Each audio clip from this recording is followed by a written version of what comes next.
Lots of legends surround the Magi that we just heard about in Matthew's Gospel. Somewhere along the way, they received names: Casper, Melchior, and Balthazar. And while the Gospel does not tell us that there were three, the tradition is that the three gifts were given by three different individuals: gold, incense, and myrrh. Somewhere along the way, this was seen as a sign of royalty for the gold, worship for the frankincense, and myrrh to be used at the anointing upon the death of Christ. In the Gospel today, the Magi really get lost. They were off their mark by 9 miles. They followed the star to Jerusalem, but needed help, needed some direction.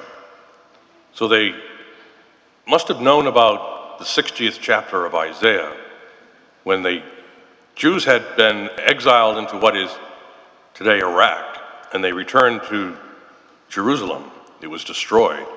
But Isaiah speaks a word of hope. He says, "Rise, shine, for your light has come," the light from the star.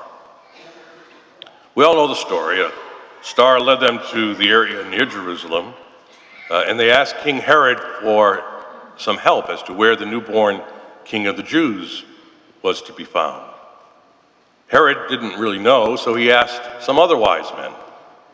And they turned not to the prophet Isaiah, but to the prophet Micah. And Micah said, "From you, Bethlehem, shall come forth for me one who is to rule Israel." A lesson you and I can take from the observance of this feast is that we're all on a journey to find and discover the Christ. And like the Magi, sometimes we need the help of others, or we are the person to give the help to another.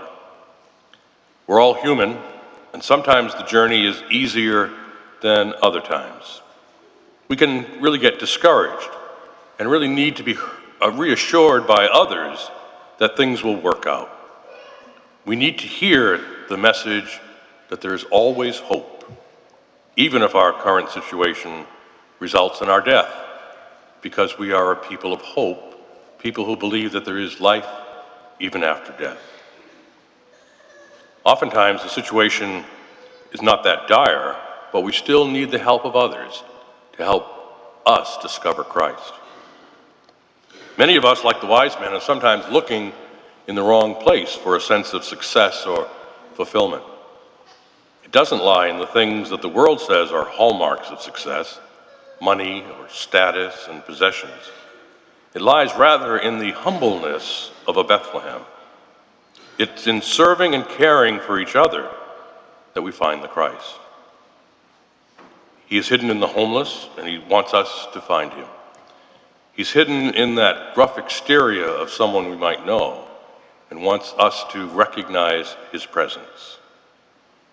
He wants us to discover him and offer him the gift that is our life.